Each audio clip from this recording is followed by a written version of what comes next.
And welcome back to the Book and Life podcast. You're on here today with its current host and always host, Crystal Fleming. And before we jump into one of the most amazing, internationally known, and incredible historical romance writers that I've had the pleasure of meeting, we are going to have a little listen to the Shadow Time Guardian series by Marianne Curley. The battle is over, the war is won, the prophecy complete, but life can't just pick up where it left off for Ethan. Struggling to cope with tragic loss, at odds with friends in the guard, he finds himself adrift, jumping at shadows, and sensing someone who can't possibly be there. Blaming herself for the goddess Athena's death, Giselle swears revenge and vilify the immortals' plan for world domination, but Giselle hadn't planned on love. And that leaves her with an unbearable choice. Should she follow her heart, or the strings of a goddess, short on praise but high on expectation, who continues to pull her from the grave? As the Guard and the Order battle through the past and into an impossible future, darkness lurks around every corner. The fight for the world's survival rests with one. Is it friend or foe who stands in the shadow? Now, I will have the greatest pleasure in introducing, and I really hope I don't butcher her name, Madeline Martin. Technically, welcome. It's Madeline Martin, but you were very close, and you said it with a Scottish accent, so that makes it even better. I do that sometimes. Like, I'll use the Scottish to like cover up if I've butchered it, because the people just give me like that little bit extra room because of the Scottish thing. I mean, if I had a Scottish accent, I would totally do that too. It's funny. That's how it's pronounced over here. So it's like, I was like, I'll just go with the Scottish way just in case. So, yeah, it's funnily, it's all spelt the same way over here. It's just pronounced slightly different. That's funny. But yeah, let's dive into, because you've got a hell of a book coming out, or is already out, and yes. It sounds awesome. And considering I love World War II books, I'm really looking forward to this. Thank you so much. So yes, The Librarian Spy just came out. And it is a World War II with two heroines in two vastly different scenarios, one of which is an American librarian who worked for the Library of Congress, and she gets sent to neutral Portugal, where she is having to gather intel. Now, the interesting thing about Portugal is it's where a lot of the refugees in Nazi-occupied Europe end up before they can go to wherever it's safe to go to. And so you have a lot of refugees, but you also have a lot of spies mingling with that whole area. And then on the other half of the book takes place in Lyon, France. And my heroine there is actually based off a woman who truly existed. She worked for the French Resistance, and she actually did work with the underground newspaper. So a coded message is what brings these two women together. And that's all I'll say about that. And that, to me, honestly sounds amazing. I grew up with, like, the Shetland stories of World War II, because unfortunately, history where I was from was very much targeted to Shetland and the Shetland Islands. So we always had the Viking culture, which was sort of really pushed into everything.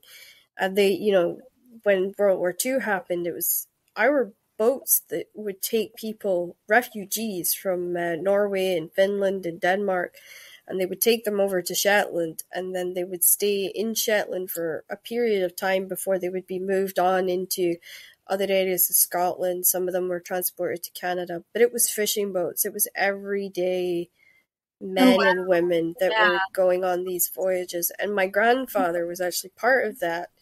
And he was part of the merchant navy, and he was great at smuggling. So he kind of, as he put it to himself, this is the same kind of thing as smuggling, except for people are, shooting at me now, whereas they didn't shoot at me before. So, he had this incredible way of getting people across, and then he actually was the dive retrieval team for submarines. So he actually looked after a lot of the divers that would go down and cut people out of the submarines or try and save them. Oh, wow, that's incredible. Yeah, and the great thing about the merchant navy was they didn't pick a side. So it was like, no matter what boat was calling out in distress, they would help by their side. And Oh, wow. there was a lot of German Navy that they rescued, and they were able to settle in Scotland. These were people that were not wanting to serve, that were fleeing. You know, and that was the great thing. The ones that the Shetlanders worked out that were not fleeing or were not in that actually wanted to do it were kept on Shetland and kept on an island so that they couldn't actually get off. Yeah. And it was just a ways and means to make sure that they kept the island safe, but at the same time they kept them out of the war. Right. So yeah, and I just find that whole period very fascinating. And my other grandfather was also serving, and he actually had polio, so one leg was shorter than the other.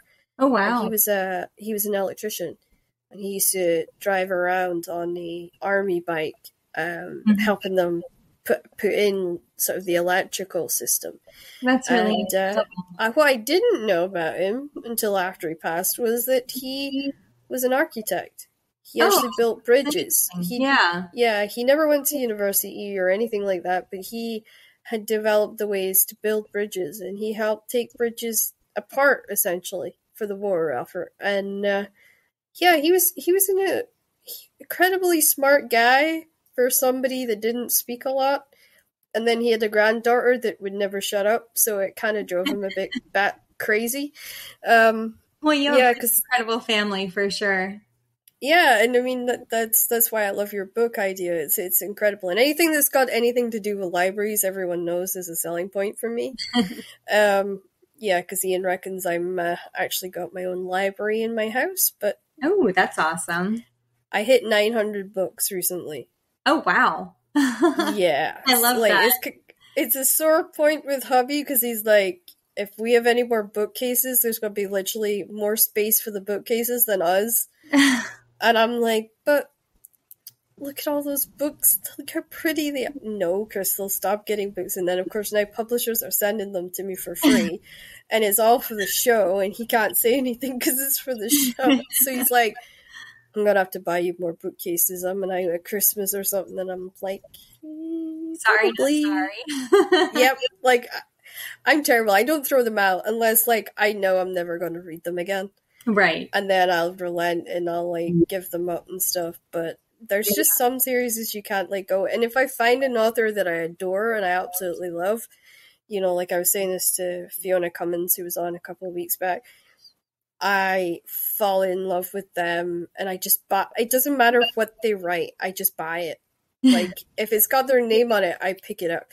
And I did that with Rachel Kane, and she went from being YA vampire, so I was suddenly writing this sort of psychological thriller for grown-ups, and I'm like, because I didn't read the blurb, I just bought the book, because it had her name on it, and I didn't even read it before I started reading the book. I just picked up the book and started reading it, and then I'm like, wait a minute, this isn't fiction, fantasy, like what's going on here? And then I realized, she's doing something different, and I actually ended up really enjoying it. So good.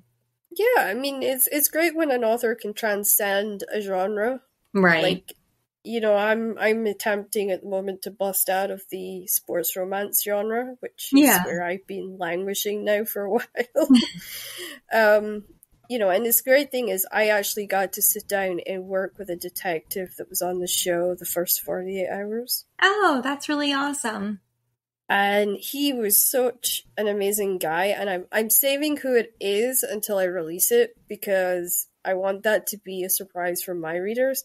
But he must have gotten sick of the emails of me asking so many. I'm like, because even though it's set in Scotland, I'm using sort of almost like an American style detectiveness, right? Because this guy, you know, he comes from South, but his whole life has been sort of almost in America, and that's the secret.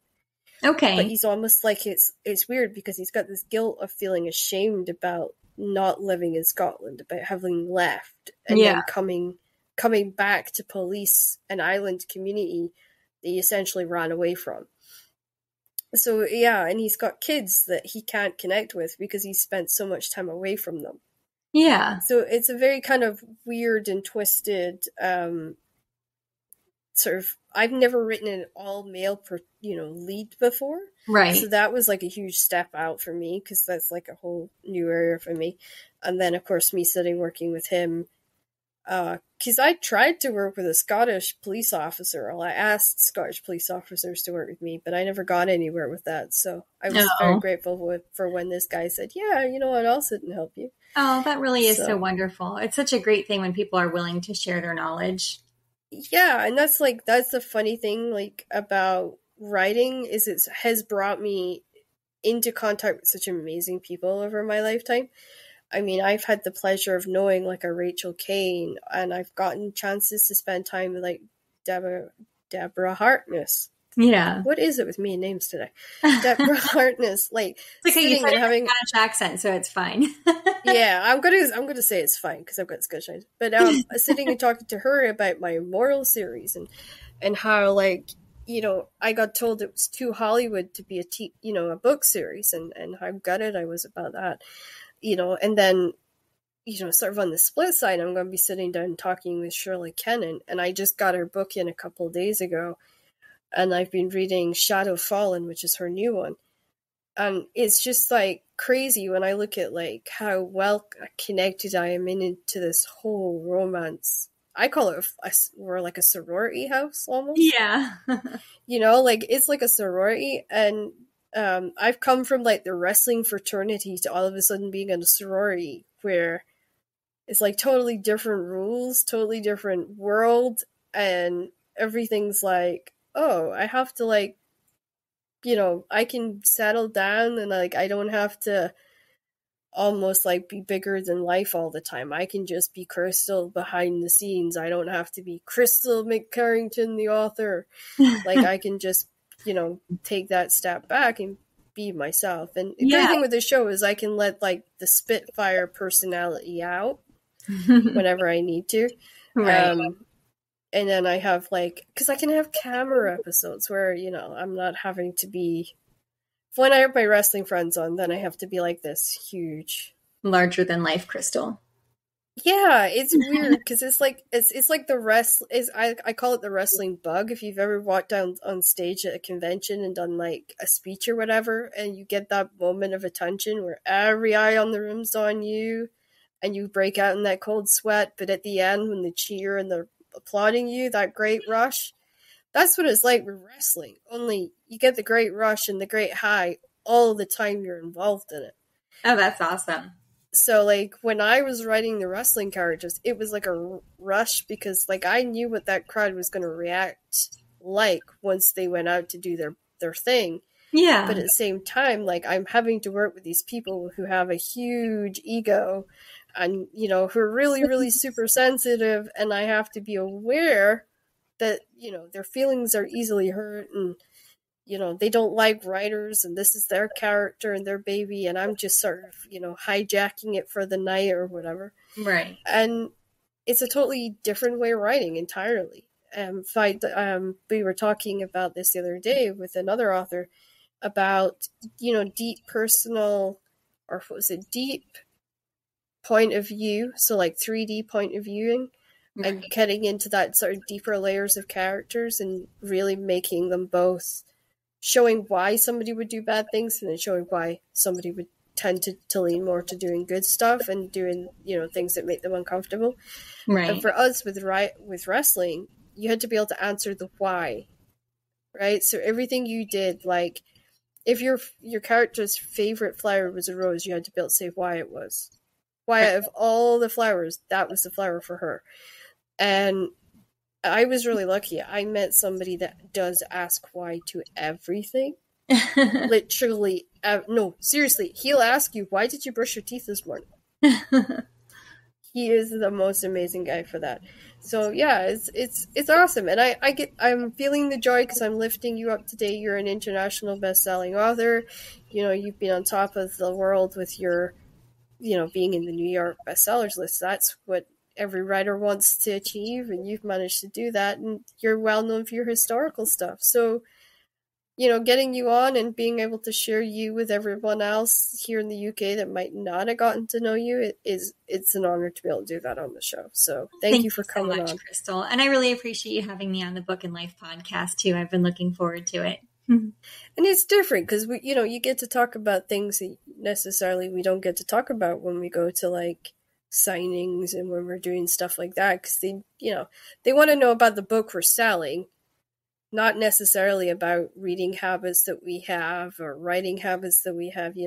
Like I always feel like there's not enough time at events. Do you feel that way, like that we don't ever have enough time? Well, you definitely can't explore all the different aspects of writing because it is such a very huge thing. So yeah, it is. You definitely will like kind of have your books, and then you also don't have as much time to get to speak with people one-on-one as well either. If there are other people to speak with and everything, so you can't just be focused on just one person.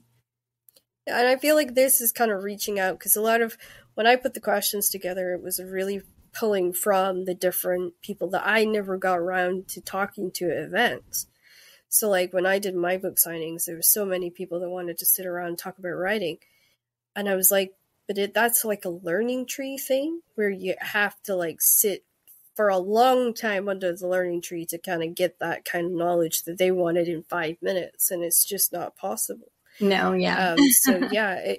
So many people love the questions. I've only had I think one author that didn't enjoy this whole thing. So I'm sure I'll love them. So I'm not worried. Yeah, I'm hoping it's gonna go well.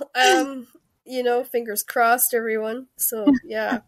So let's start off with what is the book that you've read recently that stuck with you the most? Well, right now I'm actually in the middle of reading Verity by Colleen Hoover. I read it because one of my good friends, who's also an author, Eliza Knight, was like, "Oh my gosh, this book is so disturbing. You have to read it." And I was like, "Sign me up." I like how he went with disturbing. Can I just say, of all the words he could have used, that was the one he used to sell it?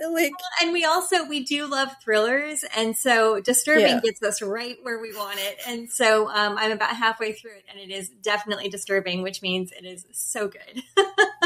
That was the last thing I actually thought you were going to come out with.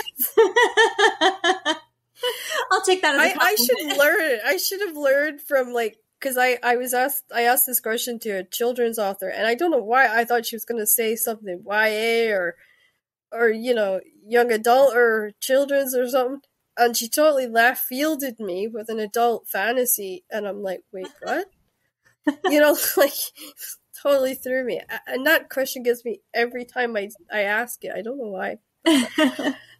So if you had time, because in writers' lives we don't get a lot of time to do this. If you had time to just sit and enjoy a book or a book series, or just an author in general, who would it be and why?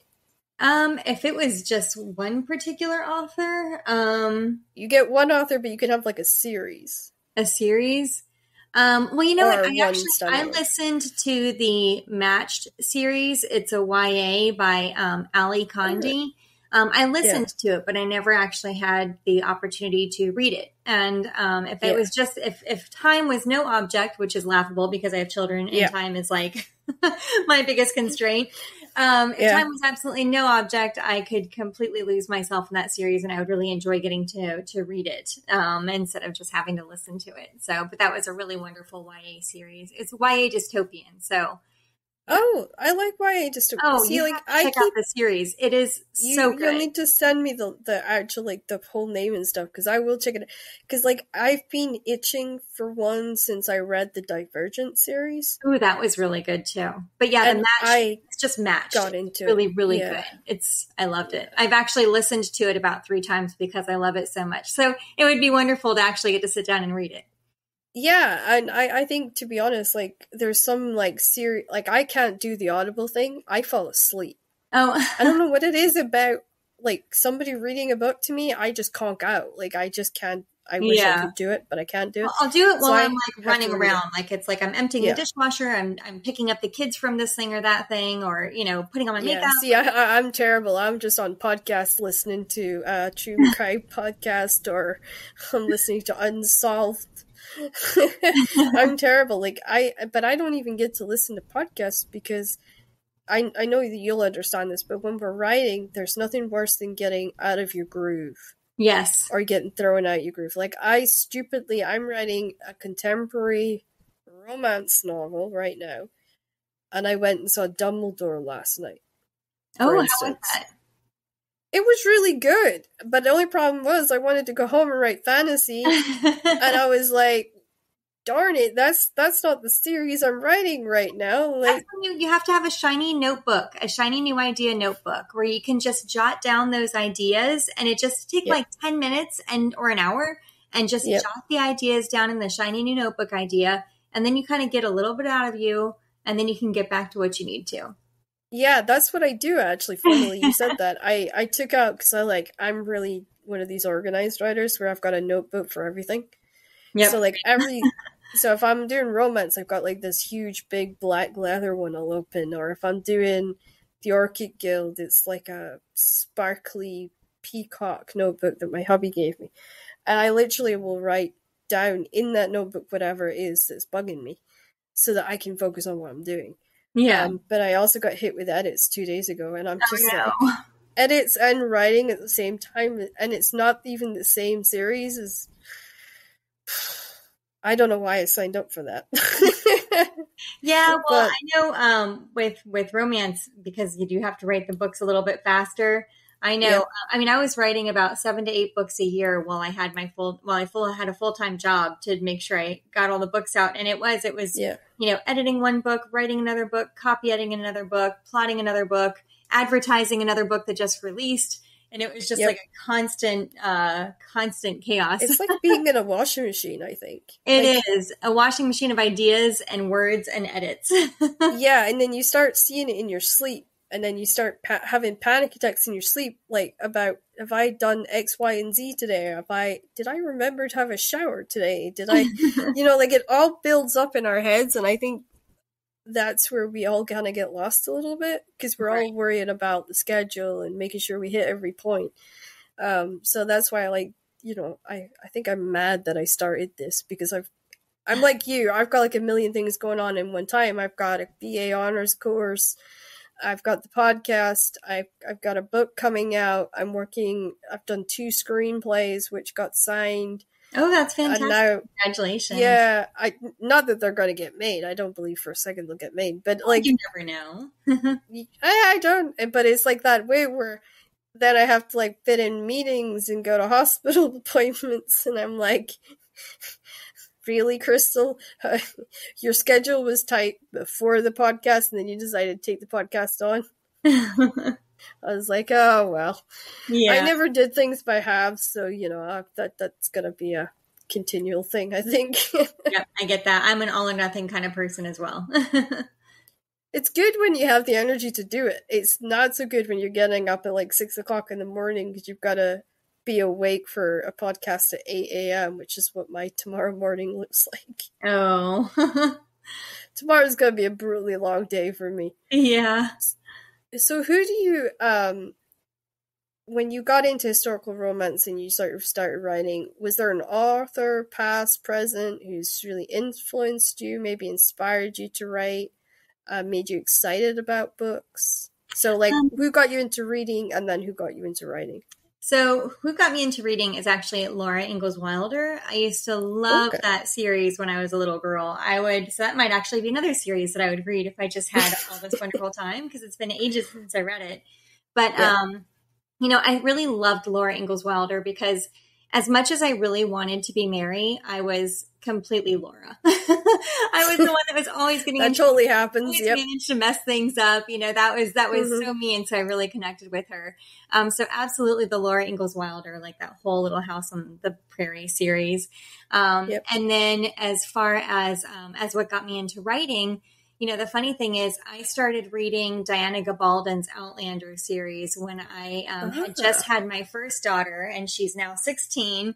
And I thought, oh, you know what? I'll read through this series. And so I started reading it, and absolutely love the series. And so I thought, you know what? I think I'm going to start writing romance. And I love the idea of the big, broad Scottish hero and like, the English heroine and all this kind of stuff. And so, so that's how I kind of started doing that. And I love history. So I've done medieval, I've done 18th century, and I've also done Regency. And then now I'm moving into World War II historical fiction. I am a huge history nerd and I love it. I mean, I think Scottish people, we kind of take it for granted because we're surrounded by the constant history. But then when we went to the States, me and my partner, we were so surprised at like how new everything was. Right. Because we were walking around expecting these really old buildings and streets and stuff. And then we were so surprised at how new and shiny everything was, especially in Los Angeles. Yeah. And we were like, this is weird. The only place that there was old houses that we actually saw was in the Warner Brothers area.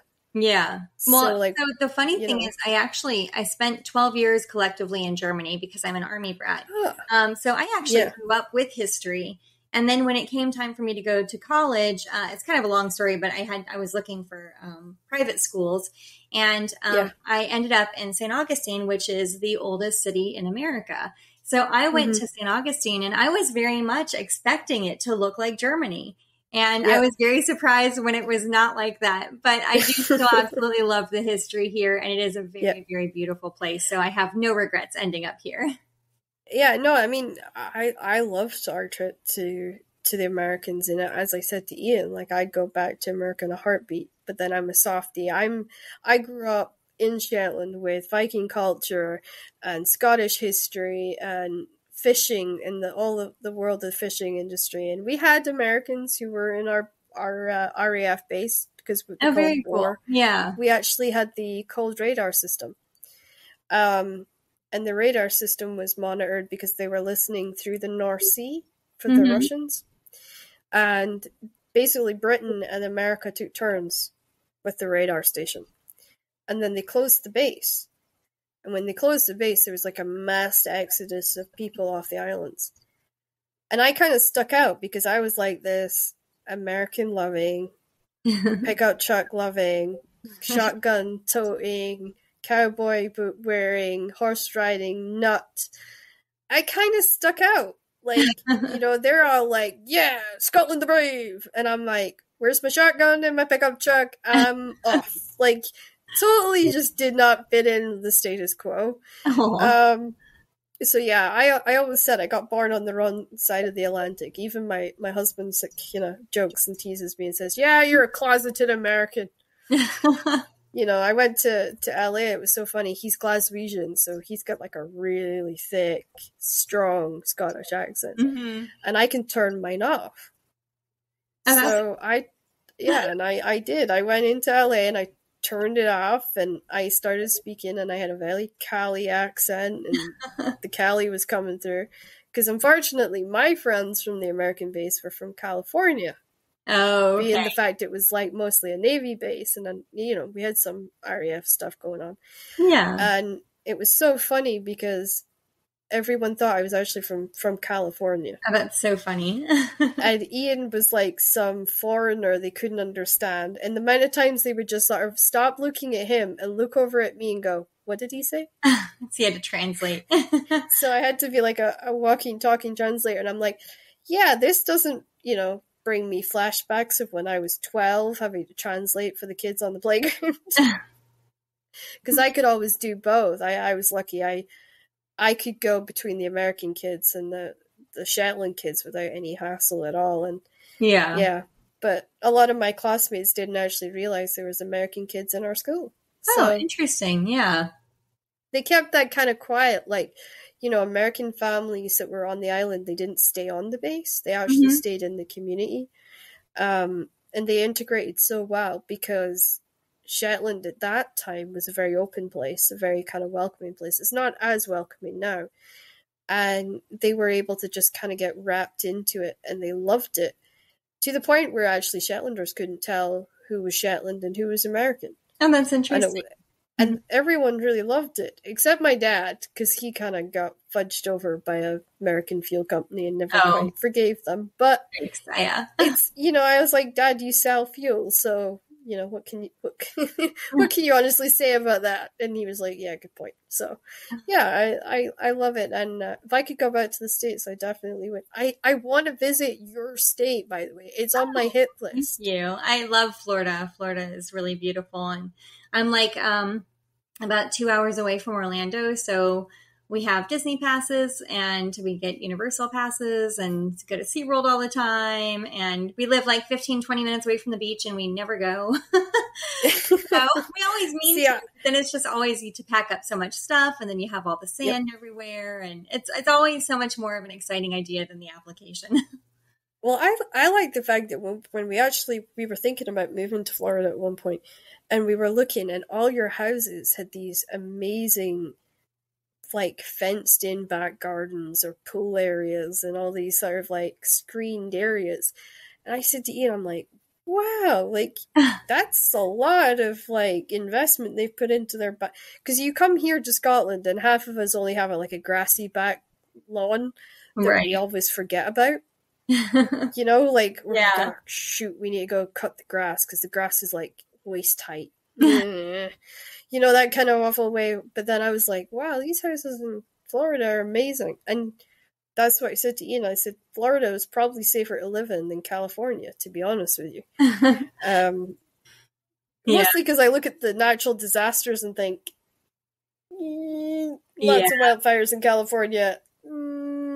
Well, not so much. California is really, really expensive. Although I guess Florida's starting to get pretty expensive. Fortunately, we bought our house a while ago, but we actually don't have the screened-in stuff on the back, but we do have. Well, we do have a nice patio, and we have retractable screens, which are nice because we have a really beautiful pond in the back. And we get the most gorgeous sunsets there. And we have a huge 3-pocket sliding glass door, and then we have another sliding glass door. So we have these beautiful sunsets. So we can roll up the screen and watch that. And we actually have, because we're in Florida, a couple of alligators that hang out back there. And that's cool. We just call them all Oscar. But every now and then they get really big, and then the gator catchers have to come out. And literally the back of their shirt says gator catcher. And they have a big stick, like a big kind of like yoke stick. And they go out and they catch the alligators. So, because funny you said that. Do you know an idea popped in my head? You should do a romance series of alligator catchers with foreigners that come to Florida to settle, and then they fall in love with these alligator catchers. That'd be awesome. I'd read that. That'd be an interesting one for sure. Well, you've got the research in your back garden, so this is true. Although I don't know if we try and catch any gators. I mean, we were fascinated. We came across swamp people, which was like the alligator industry aside you, and we just thought it was the most fascinating thing in the world. Particularly there's a woman alligator catcher, and she blew my mind. She's going out on this boat on her own, no one else with her, and she's catching these things on her own. And I'm thinking, either she's got nerves of steel. Oh, yeah, or she got a death wish. In fact, I've told the kids, don't do stupid stuff. Don't poke it with sticks. Don't, approach it. Don't try to feed it like chicken or anything like that. And, if you see the alligator, just stay in the house. Leave Oscar alone. So. Yeah. see, it's so funny, because here in Scotland, right, the kids would go cook it a meal, fire it out the back door, close the door, lock the door, and then just sit there and watch it. That, because kids here are so curious. Yeah. Common sense in Scotland has been going down for a while. I've seen some pretty crazy stuff at the school that's made me think, wait, did you not think about that before you did it? You kind of think to yourself, even I've got some self-preservation. When I was a kid, I wouldn't have done that, I had one that tried to run along a fence, right? This tiny ass fence. It's thinner than a walking wire. And he made it all 3 feet. Then he managed to face plant into it, bounce off of it, and land on the floor. And I'm like, what possessed you to try that?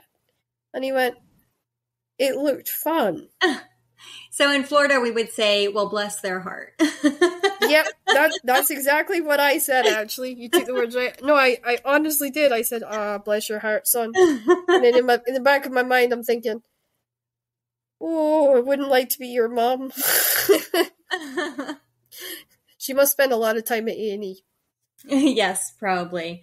Yeah, fortunately, I have Yeah. two daughters. My daughters are pretty chill, so we don't have situations like that. They see the alligators and they'll take pictures from their phones with their phones from a distance, and that's about as close to Oscar as they feel comfortable getting, and I am totally okay with that. Because we've had some really bizarre stories over here. We had a tourist killed by a stag, Oh, that is and bizarre. we've had a tourist killed by a Highland cow. And I thought, these Highland cows are so freaking placid. How can you get horned by a Yeah. Highland cow? Like, turned out they were trying to take a selfie with this cow that wanted just to eat its grass and be left alone, and they were pulling it up constantly by Oh the my horn, trying gosh. to get this like selfie with it. And well, of course, the cow got piddled off as it did, and it went to sort of knock them away with its head, and unfortunately skewered the person. Yikes.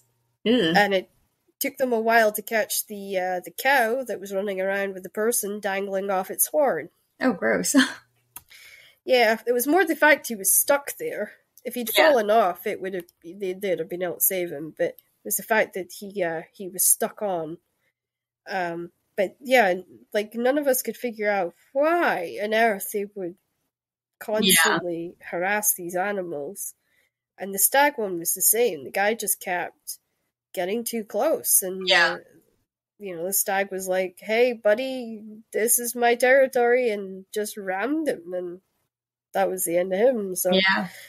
yeah, that's why I always say, if to anyone that I have that's friends that are tourists that come over, I'm like, yeah, just don't annoy the locals or the animals and you'll be fine. Well, hopefully that should be most tourists thinking that line of thinking anyways. I mean, I like, would I I would know hope not so. everybody is that way, but I know whenever I do travel, I always try very hard to be respectful and not I'm assault the same, people in yeah. order to get them to do a selfie with me. I know, I just stay like we went to the zoo in LA, and I stayed far away that I could take pictures, but I'm not a selfie kind of person anyway. So like hubby would take the pictures, Yeah. I think the only thing we did try and do a selfie with the statue at Warner Brothers of like the characters outside. So it's Yeah. like Donald Duck and somebody else, Mickey Mouse, or no, that's Disney. Yeah, it was a duck and something. Yeah. And we were standing there, and there was no one around to ask for a selfie, so we ended up just taking one shot with him and then one shot with me. But yeah, everywhere we went, Ian was a fan favorite because he has very comical t-shirts that's not always suitable for younger audiences. In fact, our tour guide at Warner Brothers, he actually turned to Ian, he said, "I can't look at you, dude." He said, "I am cracking up here in the middle of this tour." He says, "And not only that, your wife knows more about the TV series I'm supposed to be talking about than I do." And then at which point he handed the tour over to me and said, "Right, you know Gilmore Girls better than I do here. What's this house? What scenes were famous in it?" And off you go. And I was like, "Wait, how am I doing your job?" That's funny. So that's the sort of stuff that happened to us, and yeah. Yeah. So when you go to a bookshop or you're sort of scrolling online, where do you go first? Well, as far as bookshops go, we have my husband and I, whenever we do a date night at like an area near us, they have a really big Barnes and Noble, so we usually go there, and of course, you walk in and you get to see all the new releases and everything, and then fiction is usually my favorite, so I usually go to the fiction section, and Yeah. and we usually do stop and get a coffee because that just makes books all the more fun. And then I say that, yeah, and then and then as far as online, I mean, I generally go for historical fiction is usually one of my go-to genres. I really love thrillers as well. So funny you say that, because I'm going to bring up one of the most famous historical authors that people are actually forgetting about now because she's been away, or she's been passed on now for quite some time. And her name is Catherine Cookson, and she was a dame by the Queen in England. Wow. And she actually wrote books about what she experienced as a servant in a big house. And she was dyslexic. So she wrote in the way that she spoke. And she wrote really incredible, groundbreaking books for her time. And it's classed as historical fiction because she goes back to times when maids were the main job for people. Oh, wow, that's really interesting. And, you know, she's written so many, and she covers mental health, and she covers male violence, and topics that we wouldn't necessarily think of in this day and age as something that you would write about in the 90s. You know, you're talking about sort of 91 to 96, she's really popular. And she actually made her fame in India. Oh. She was incredibly popular in India, and she was incredibly popular in Britain. And she had a small stint in the US where she actually did quite well. But people actually forget about her now. And I always say when I get a romance author on or a historical author on, always sort of check into her, because you might actually discover the little tricks that she used to put into her work that have almost been forgotten. Right. Like how to do a book in the way that you would talk, but at the same time actually really hit home on the characters and really hone in. And she did a lot of like short stories and stuff too, which was incredible. One of her stories was called Hamilton, and it was actually about a horse. This girl, to escape her miserable life, actually imagined this horse that would stand up for her. And it follows this journey of this girl who doesn't think she's beautiful at all because she's told her entire life she's not. And it's an incredible series to actually read and see how she totally overcomes it. And you can almost like feel Catherine's own mental health journey that she was going on at the time that she wrote it. Right. Coming out of those pages, because Catherine wanted nothing more than a husband, a family, and a home. And she got a husband, she got a home, but she could never have kids. And it was that sort of was like the final nail that broke her, and writing became her children. And yeah, so I always recommend her because she's very unheard of, and sometimes it's nice to actually discover a different writer from that genre. Thank you. Yeah, she got me into writing, so you know, I was a bit sad when I found out about her. She'd already passed on, but she's incredible. The only problem is if you buy one of her books, you'll find yourself buying the whole lot. Happens. I learned that the hard way. But I would actually recommend starting off with the Tilly Trotter trilogy. That's like a really good one to go for.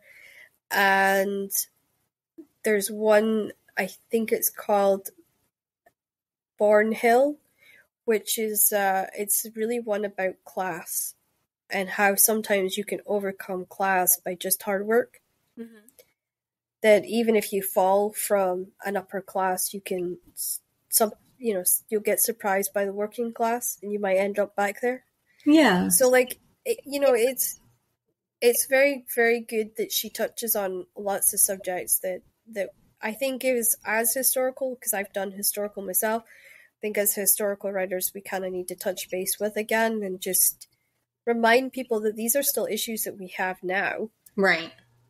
That hasn't been resolved, and they still are an issue. And, you know, she wrote an amazing book that was shocking at her time. She did Colorblind. Oh, interesting. So it's about an African-American man who falls in love... Sorry, an African man that falls in love with this British Rose. But she's totally blind to his color. And all she sees is this amazing man, and it causes an absolute riot in her street. Oh. You know, but it was like, here's this book coming out in the 90s where, you know, race is kicking off and becoming an issue. And particularly in the UK, we did areas where race was very high tension, and we had areas where race didn't matter at all. Like Glasgow, it didn't matter at all. And that kind of comes through in her work, really, because she was living in the north of England at the time, and she's very good at sort of distinguishing lower England from upper England, so north and south. yeah, so Well, that's wonderful. at least She you've, really was like already talking about race and, the importance yeah, of equality and everything. I mean, she was very so much about really that's, I equality. mean, it's sad to even say that that was early on because really that should have been, Hmm. that first of all should never be an issue, Yeah. but certainly Yeah. addressed significantly many, many decades before. Yeah, and I mean, like, the parts of history that's usually forgotten is that the UK was the leader for ending slavery, and it actually started in Glasgow. Mm-hmm. Was the place that that movement started, and it's because Glasgow was a port and it was a hub, and there was so many people that came through that hub that the community was always mixing together. It was like a big melting pot, and there was no such thing as division and stuff. And it was a bunch of Glasgow men that turned around one day and said, "Hey, this isn't right." And they began that movement, let's end this. Yeah, And that's she wonderful. was really able to project that out in Right. such a way that it really moved a lot of the needle pointers in England, particularly at that time. And I think that's why she was made a dame by the Queen, because she was able to take these really explosive issues, Right. but actually put them in a story that normal, everyday people could connect to.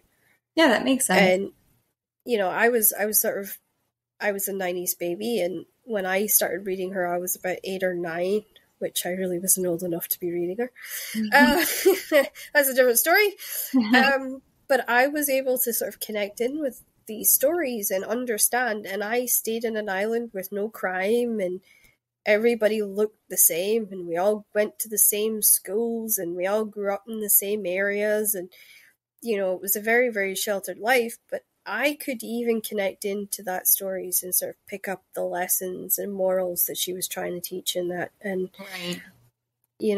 So I always take a minute and just try and kind of remind people about her, or introduce people that have never met her to try her. So, Thank you. So has there ever been a book that you've picked up and you've just been like, why did I start reading this? I think we've all had one at some We've point. all had one, but I will respectfully decline to say which one that was. Because I've asked a bunch of authors, and some of them will go, I can't remember the title, but it drove me to the point I threw it across the room. Yeah. I had one that said she threw it in the bin. It was that bad, it was going in the bin. There was no saving it. Oh, that's funny. For me, I've always tried to read books, but science fiction and space is the one area that I cannot wrap my mind around. Yeah. I had to do it for my course this year, and I've never done not able to finish in my life. Never ever have I gotten into that situation. And this is the first book I've ever had that. Oh, wow. No, honestly, if I can't get into a book, I just stop reading it. I mean, I'm I have same way. two very kids who need a lot of attention, and I get very little sleep because I'm constantly working and I constantly have 1,000 things going on. If I ever have the beautiful opportunity to sit down and read a book for even a moment, if it's something that I'm not enjoying, then I'm not going to continue to subject myself to that. So, yeah. Yeah, it's just mad people like me that say, "Oh, it'll get better in the next chapter," and then I get to the end and I think, it really didn't. Why did I sit here for weeks and read it? A good 30% of the book, and if it still is not engaging, then and I have to say, if people are like, "Oh, it's a book, you really have to," it takes a while to get into it, but then once you're there, those are usually books that I may not always start because I don't like having to. I'm get into them. Yeah, I don't like having to try to wait to get to the point where it gets better. Like it should have just get better. Funnily, you mentioned before we started recording that you were into a psychological thriller. Have you ever tried Fiona Cummings? I would have to see the book covers, honestly. So yeah, you'll have to look into her. Mm-hmm. She does an incredible thriller, and she'll be blushing on the other side of England at the moment. But I got given a book for her. It was an ARC a couple of years back when I was doing book reviews. and it was called The Rattle, right? Mm-hmm. So it was like this weird titled book had come in with a kind of bizarre cover on it, and I thought, okay, what have I gotten here? And of course, I started reading it, and it was about this serial killer who collected bones of misshaped people. Yeah. And misshaped kids. And it just made the hair from the top of my head to the soles of my feet stand up. Oh, that does sound really good. I was lying in disturbing. Oh no, this was beyond disturbing. I was like, I want to meet this woman. Like, she kind of got me going. I couldn't figure out who the killer was. And usually if I read a book and I talk about like the first 10 pages with my hubby, he'll be like, oh, the killer is so-and-so. And even he couldn't tell us who the murderer was. So she kept me going. But she's actually just started a spin-off series. As I said, she was on 2 weeks ago. Yeah. So yeah, that one, you'll fly through it. It is so quick. The pace is like so snappy. Like, yeah. That's good. It's really good. Check that one out. Thank you. Well, you're definitely going away with a shopping list. Your husband will be cursing me under his breath, going, who's this person she's been talking to? Spending my money. Oh, no. Well, at least that's how mine is. Yeah. He doesn't like it when I come home with more books. Yeah, my husband's pretty much used to it. We get books constantly. So when you started writing I call it deeper or darker characters, but most people refer to them as villains or protagonists or people that challenge the characters of the leading roles. So how do you get into that mindset of writing those characters and getting into the storylines of these characters that will essentially derail your heroine and your love story? Well, usually I do character charts for all of my main characters. That includes not only the protagonist, but also the antagonist as well. Yep. And so, it really comes down to just getting to know that character, not just, as far as like what it is that they want and everything, but also what sort of psychological things that they've had to deal with in their past, what has made them be the person that they are to ultimately justify what their actions are going to end up being and, why they react the way that they do.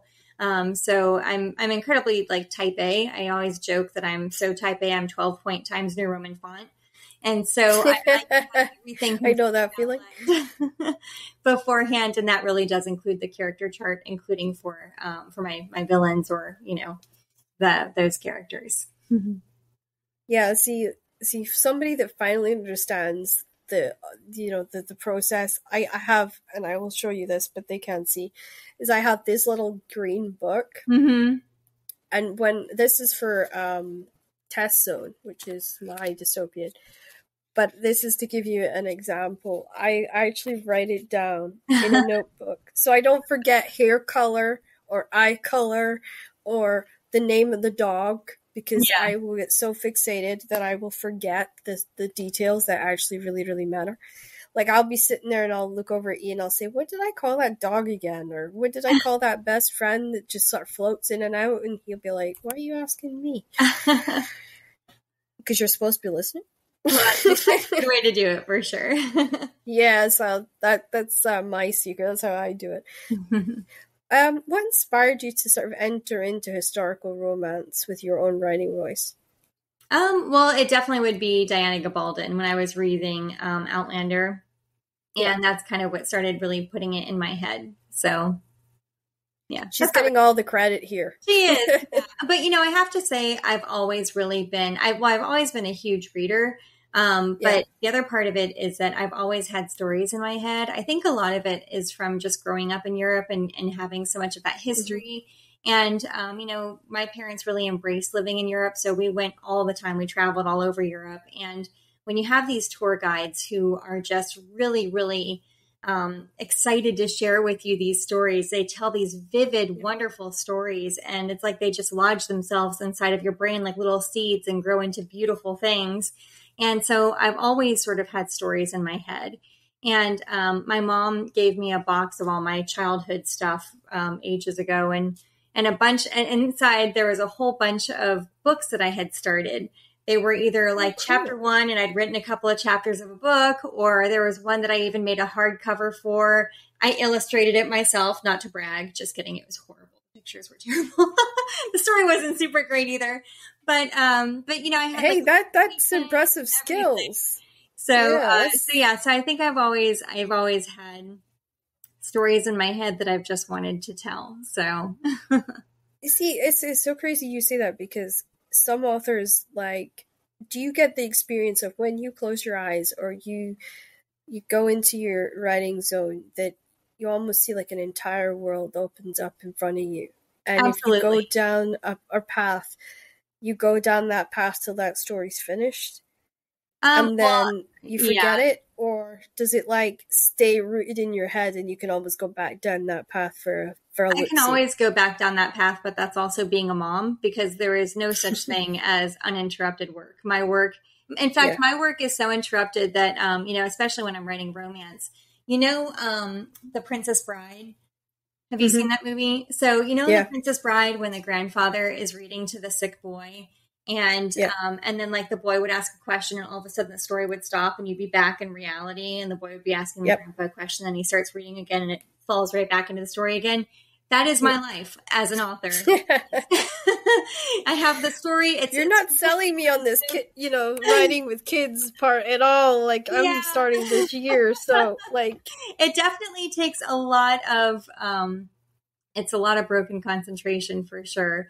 So, yeah, because I was like, yeah, I'll be a stay-at-home mom, raise the kids, write the books, and then I'm like, the more authors I talk to, I'm like, oh, yeah, I don't know that that's actually possible. I mean, you know, mine are older now. I really started writing, like really fully started writing when my youngest was born. She is almost 13, and that's when I really started like going to writing group meetings and things like that. I'd already written a couple of books and I was kind of trying to figure out how to get published and make myself a strong author at that point. And I mean, so I've always been writing with the kids. And I mean, you would think that they would need less the older that they get, but the problem is they stay up later. And so, so, you know, I will say my best times to write are usually in the mornings on the weekends, because they'll sleep in until like noon and I get to just write that whole time. But you know, during the week, my youngest goes. That's actually what a lot of the advice for me has been: is get up early, way before they get up, and just write like crazy, because you know you're not going to get a second chance. Right. And then when they go to sleep at night, sit up and do your edits. Yeah, they can stay up later than me though. Yeah, that's what I was thinking. I'm like, I was one of those kids that couldn't sleep at night. Like, I was supposed to be in bed by 8. But I don't think I ever fell asleep before like 10 or 11. No. So like my mom would go mad. But then see, when I found her Mills and Boon books, I actually fell asleep a lot quicker. Oh, that's good. Because I would pretend to be asleep and I would read till like I couldn't read anymore, and then I would have to hide the book somewhere so she couldn't find it. And then I would like pull it back out the next night. And of course, you're not really supposed to be doing that when you're 8 or 9 years old, but especially when it was the modern line of Mills and Boon, which is like, my mom should have hidden those better, but she didn't. When you're putting your books together, is it like a jigsaw puzzle or is it a bit more like a movie? I mean, I guess it's a jigsaw puzzle, because, you know, I have to do all of my research first, and then after my research, that's when I do my character development. And then after my character development, that's when I do my plot. And I generally plot it about chapter by chapter. So I know how many chapters I'm going to have. And you know, I've written about 38 books, I think, at this point. So I have the process certainly down. So I know how many words on average my book is ultimately going to end up being, how long I want the book to be. So generally, if I'm shooting for a certain, because I've done novellas and I've done full-length novels as well, obviously. Yeah. So I start out, you know, knowing how long my book is going to be. So I'll know just in the plotting phase, I usually end up hitting that number within about 1,000 words. So, and then once I have all that together, that's when I start writing. So when I start writing, I'm fully immersive. I've gotten the research. I know all the characters. I know exactly what's going to happen then and also on the very last page. So, yeah. Yeah, I mean, I do that too, like, but I'm terrible. Like, I write and write and write and write to that last chapter, and then the procrastination kicks in because I'm one of these ones that doesn't like to say goodbye. Yeah. You know, when you close it out. And honestly, if I didn't have people that nudged me every so often, I don't think I'd ever shut a book. I don't think I'd ever close it down, because I just, it's almost like you're kind of saying goodbye to people that you're never really going to see again. Oh no, you'll unless you continue when you do your edits, and then when you do your copy edits, and then when you do your galleys. Yeah, but then it's almost like though you're not writing any more of that. So like you're not keeping them moving forward. And that to me is like, it's almost like they die in a way to me. Yeah. And I get so caught up on, I gotta write the end. And Ian will be like, go write the end. Because he'll get like so fed up of me, like procrastinating at the other end of the room. And I'm a gamer, so I game with my husband. That's what we do together to chill out. And he'll be like, would you stop asking me to play games and just go finish your book? Because that's what you're doing. You're just harassing me because you can't finish your own book. And I'm like, no, okay, fine. You know, it's like that kind of way. But I think it's because I have such a universe in my head that I don't like letting anybody go. I like them to live up there. And once my story is written, I delete it. Almost like it kind of, that whole part of my universe will disappear, but it's always replaced by something else, like a new story that comes forward. But it's that kind of sadness that once that final word's written, that universe evaporates for me, which is great when it comes to editing, because I'm almost editing like I edit and then it's like being that reader for the first time again. When you pick it up and you're reading it for the first time, like I'm almost the first reader that gets to see it. And if I don't love it, the editor has a nightmare with me, because she'll be like, Crystal, stop changing everything because, you've done this already. But like, I'm a perfectionist. I want to be able to hand it to a romance reader and know that they'll fall in love with it. And your stuff flows so well. Oh, thank you. Like, I've gotten to read samples of your stuff, and it has such an easy, gentle flow to it. Thank you. I really like that. And that's really hard to do, and particularly in historical romance. So I take my hat off to you. Thank you. Because I can only do it in sports romance, which is probably why I've only ever had sports romance published. But it is a process of, when you can fine tune it and you can get so deep into the characters that you make the everyone forget about their everyday lives. Mm-hmm. That's a real gift, and I think you definitely have it. Well, I appreciate it. Thank you very much. Mm-hmm. What techniques have you come across that you thought was helpful, and ones that you wish that you were like, why did I try that?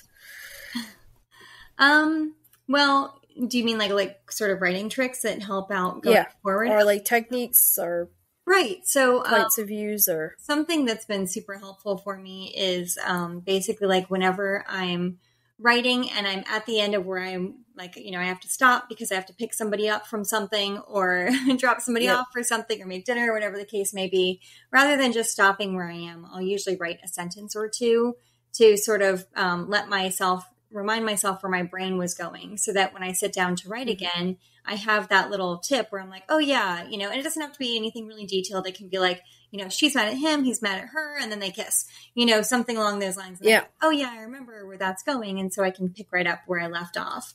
So that's one that's been super helpful for me. And another one is, when I'm working on either my plotting, or even I do this with my character development as well, where you get to something and you're like, I want something here, but I don't know what it is.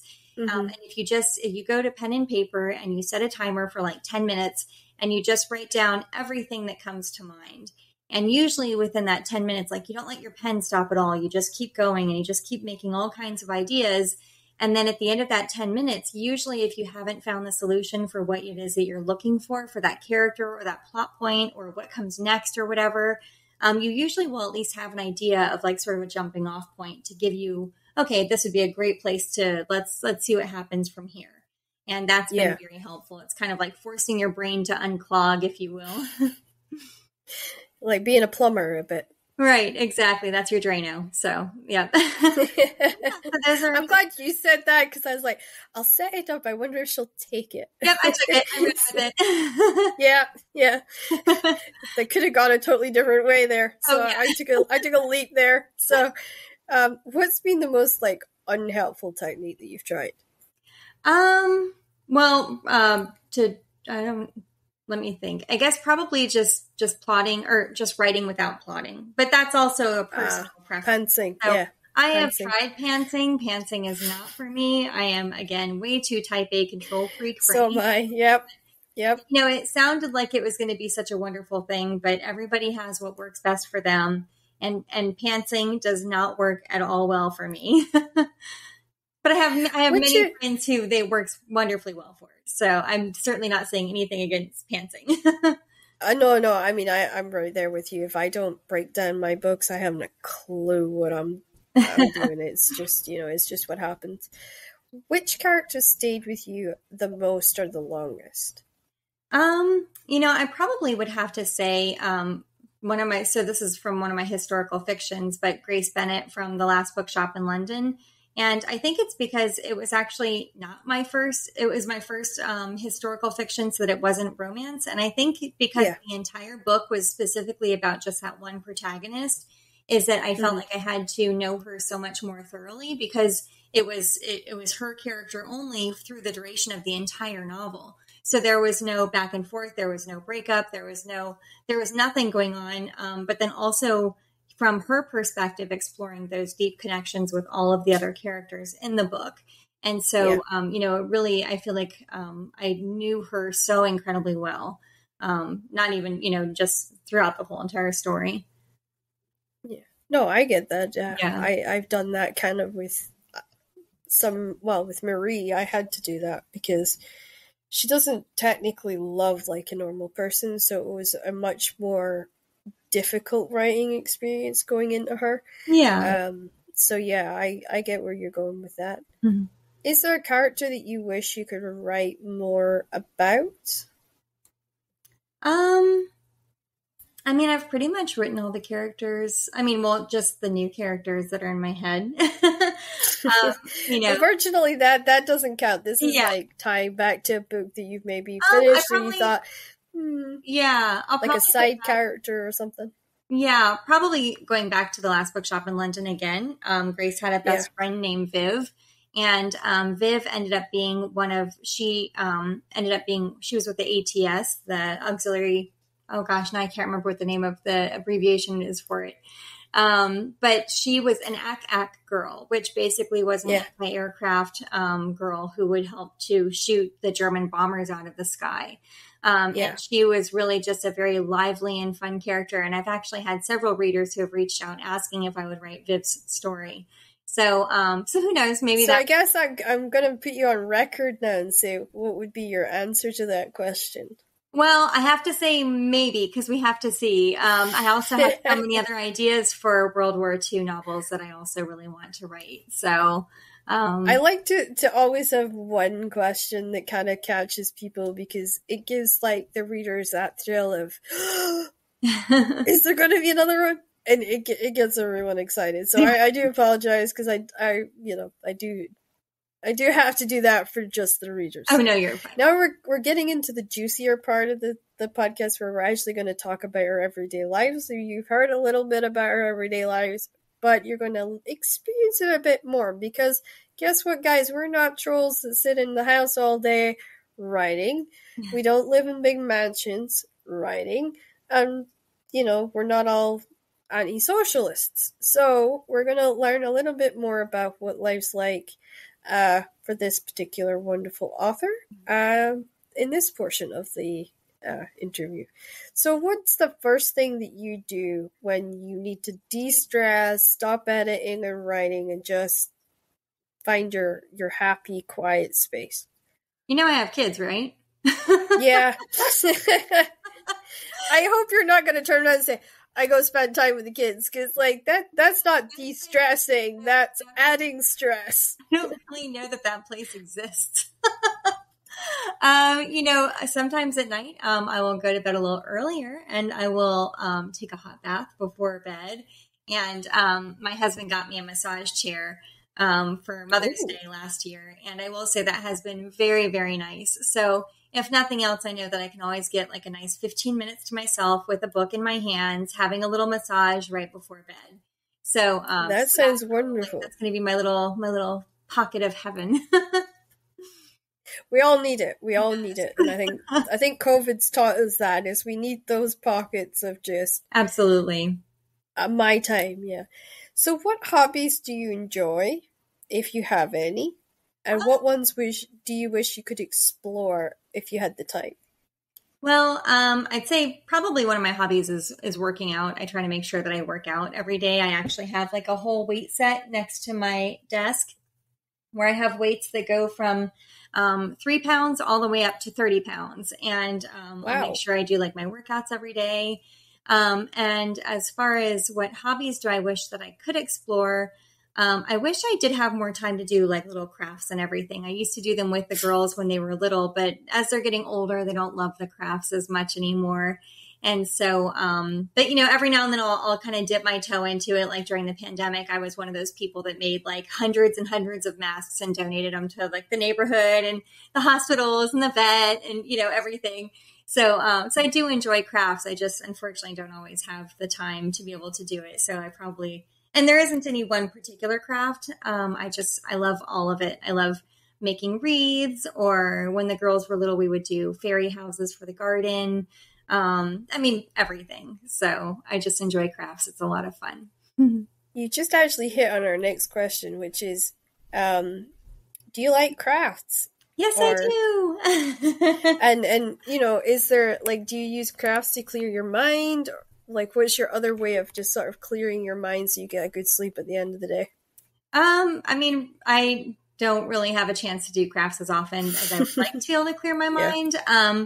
Really, the biggest way that I clear my mind is kind of doing the massage chair at night for like the 15 minutes and just kind of getting a chance to read.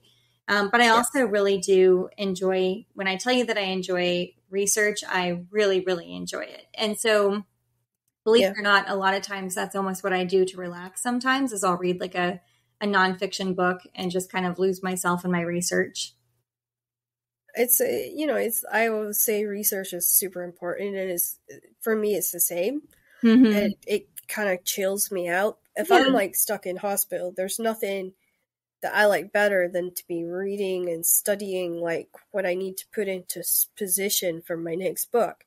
Which all the doctors think I'm crazy, because if they come in and I'm like covered in wires and tubes and stuff, and I'm like writing away like a demon possessed, and they're looking at me like, you should be out cold.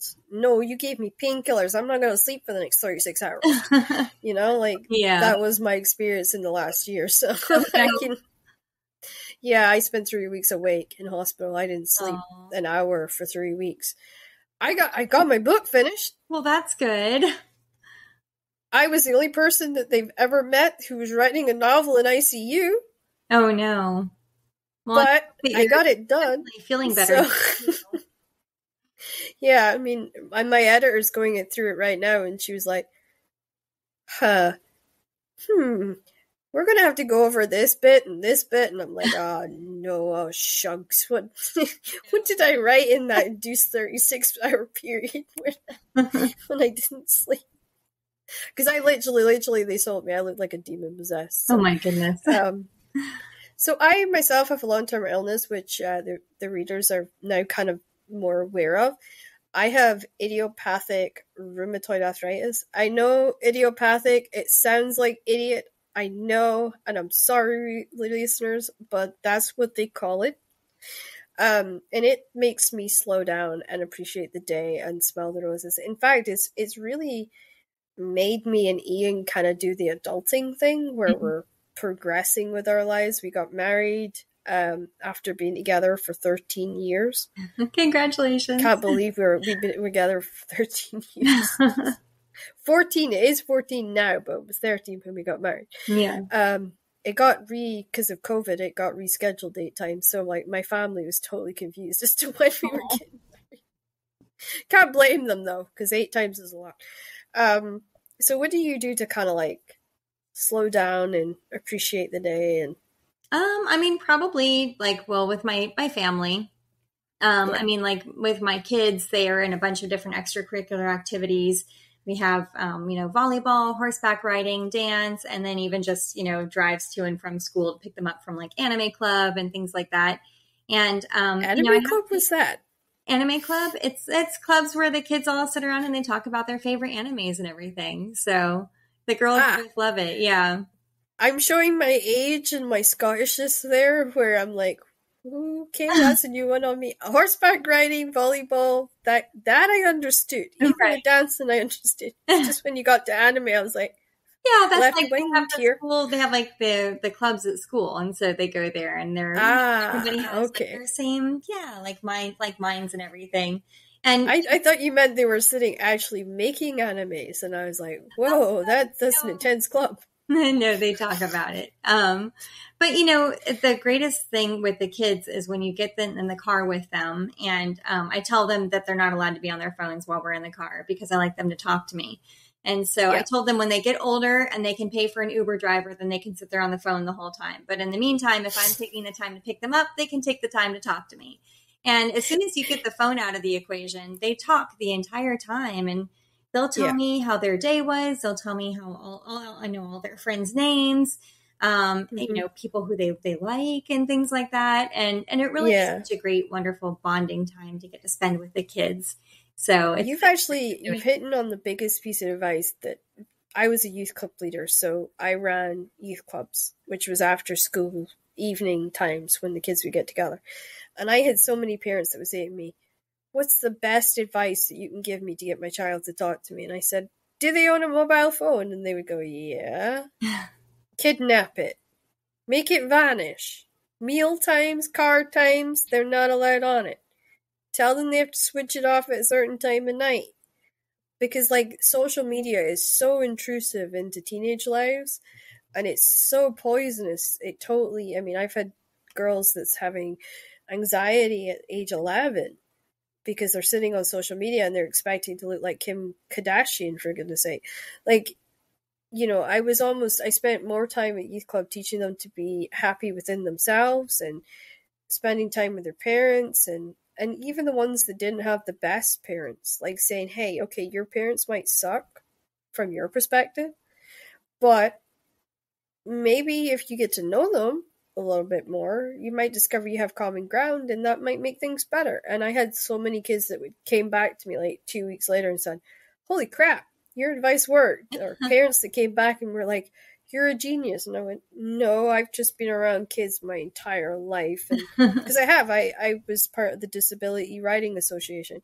So this is disabled children. So you're talking about children with even more roadblocks in the way of communication and socialization. And my job was to get them to connect with the horse and the horse to connect with them.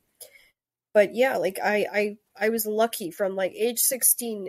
Every year I sort of learned how to help people reconnect. Well, that's wonderful. But at the same time, I am such a nervous nanny around my nieces and nephews. I'm one of these nervous aunties that is scared to say the wrong thing, and I'm like, yeah.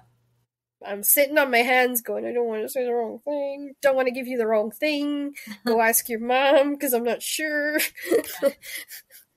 I'm terrible like that. But I understand because it's mom, dad know best. Mm-hmm. Aunties should not be getting in the way of that. So that's where my whole step back thing. And I really encourage that relationship too. Yeah. And then you get Uncle Ian that comes in and he's climbing tree, bouncy castle, outdoor experience, and he just sort of gets, he throws them up in the air and I have to cover my eyes and be like, and they climb up over him, and he's 6'2", so he's like a huge giant to these kids, and it's just I'm bummed out. As soon as he comes in, it's like, Auntie who? I only get cuddles or that when they want to have a nap time and they're not supposed to. Yeah, but those cuddles are really sweet. Yeah, or when I need the bathroom, it's like they know. okay, the ant is waiting to go to the bathroom, but there's a queue. I'm gonna go lie on her. No! And it's the only time I get attention is when I'm in my head, I'm going, no! So, yeah. No. So that's funny that you said that, because that's the advice. I mean, I'm not a parent, so, I always say to people, I could be 100% wrong. But yeah, there's a lot of people that find that reducing phone time has actually helped bring the family closer together. I think you've answered this, but I'm going to ask it anyway. Where's your favorite place to curl up during the day? Do you like the garden? Have you got a favorite cafe or reader's nook? I probably just the couch for reading. And then, for work, I like being at my desk. So, and I have a cat. Her name is Ink. She's a calico and she has a big black splotch over her face and it looks like a big ink spot. So her name is Ink. And she'll sit in my lap and curl up. And if I'm wearing a cardigan and it's cold in the morning, I can actually bundle her in the cardigan.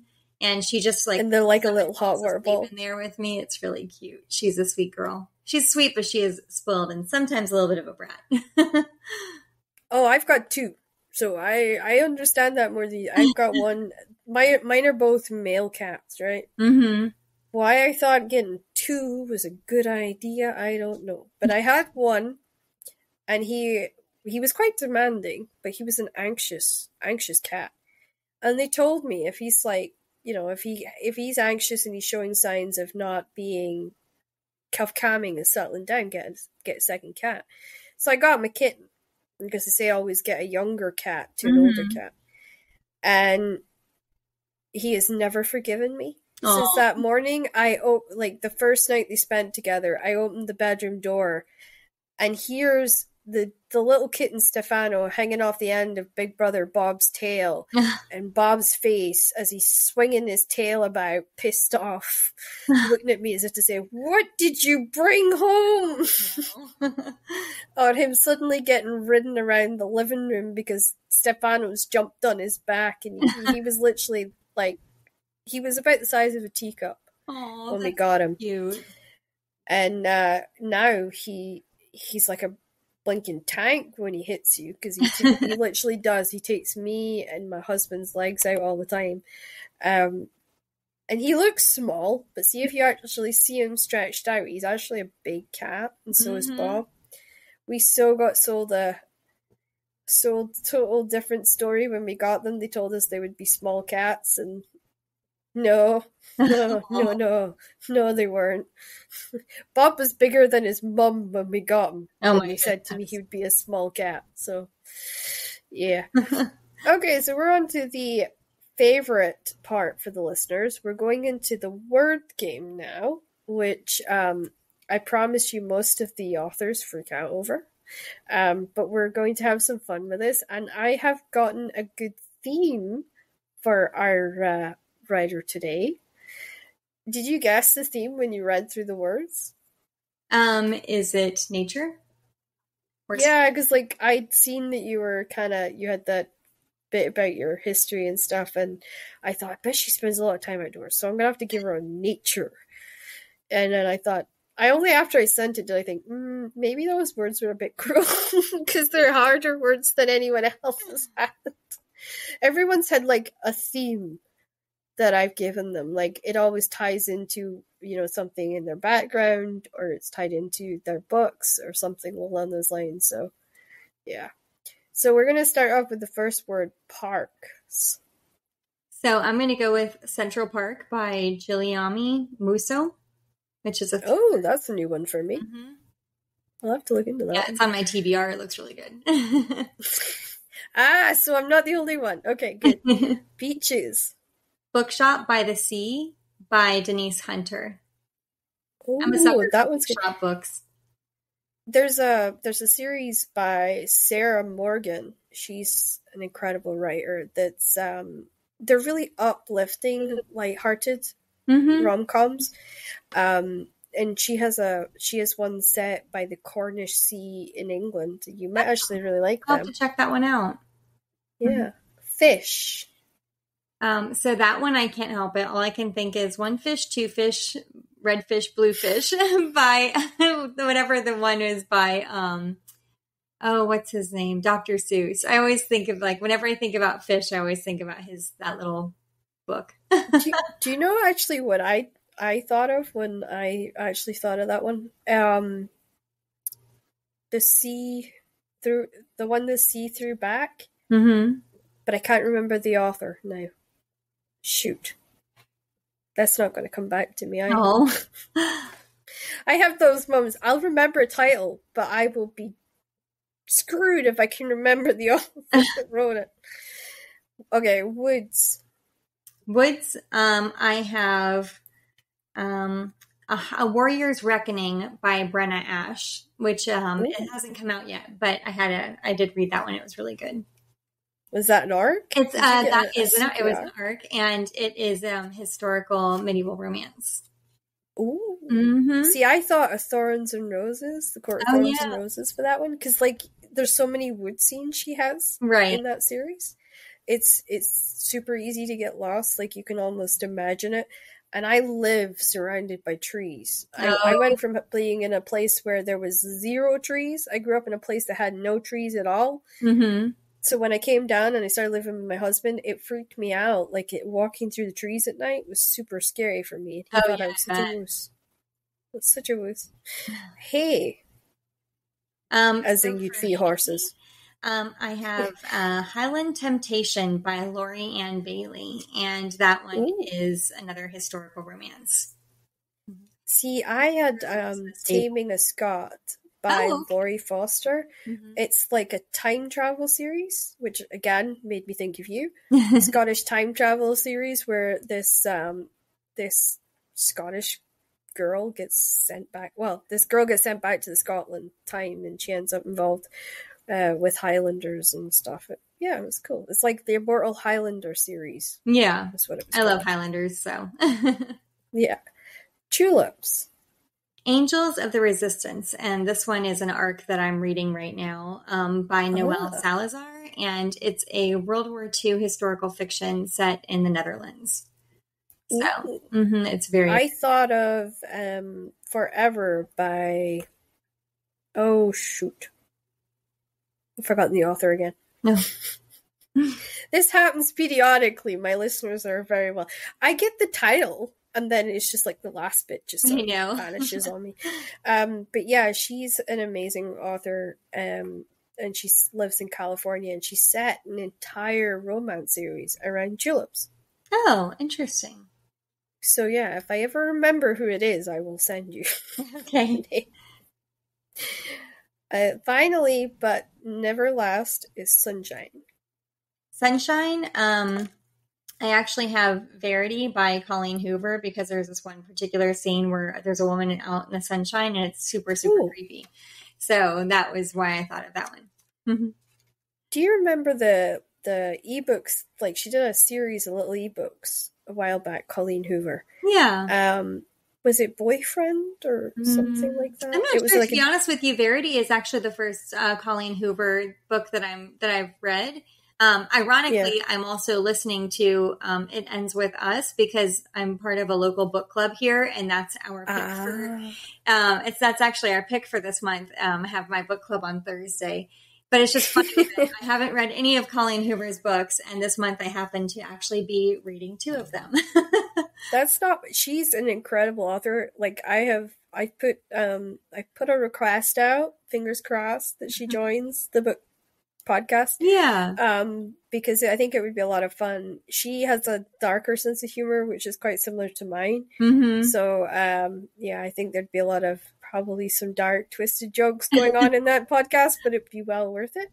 So before we go, is there any other books that you'd like to tell us about? Any ones that's maybe upcoming in the next year that you want to tell us about, or anything you're excited about? My next historical World War II fiction is actually called The Keeper of Hidden Books, and it actually is set in Warsaw.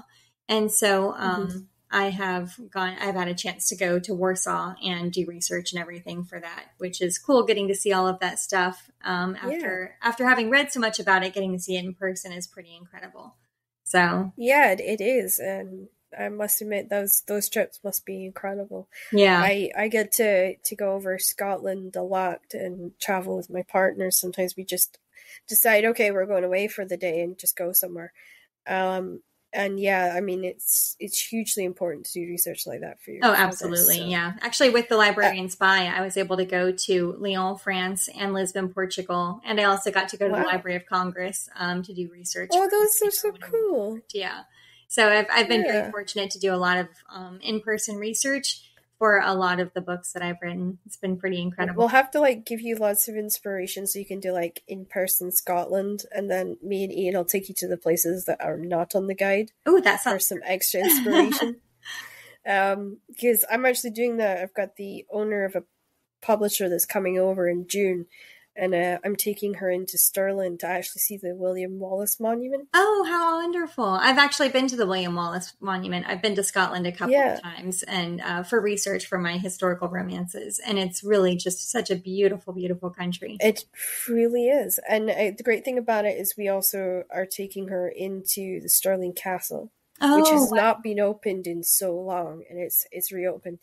And one of my favorite places to go is the Uhart Castle. Oh yeah, which has such a tragic story to it. Yes. And I think I felt like so inspired. It was so weird. Like I'm walking around the museum and it's just like hitting me like a series of light bulbs, and I was just like, Ian, I gotta go right. That's the best. So like in the car home, I'm like notebook furiously going with pen and paper, and and he's just like, yeah. But no, there's some amazing places. The Circle of Stones in Orkney would be one that I would show you, and take you up to Shetland and show you an actual living and breathing Viking settlement that still exists. Oh, very cool. That has just been it's only in the last sort of 20 years it was uncovered, and they actually are trying to figure out why an entire village completely and utterly vanished. Oh wow. That's one night all their stuff is still there, their swords, their animals, their everything they would need to travel with is still there, and all they could find was one body that had been buried. Oh wow. And they have no explanation for where the whole of the village has vanished to. Yeah, so it's kind of creepy, but at the same time it's like, ooh, I want to know. Like, was it the plague or something? But then if you think plague, there would actually be bodies, but right, it doesn't make any sense. So I quite like, I like sharing the Viking history with people and taking them to Shetland and showing them. And you can actually see the old RAF base that was used for the Cold War. That's awesome, yeah. It still exists. They sometimes open the gates for us, so yeah, it's kind of cool. Very cool. So yeah. But it's been great having you all on the Book and Life podcast. We will be back next week with another sensational guest, and I promise you some even more fun.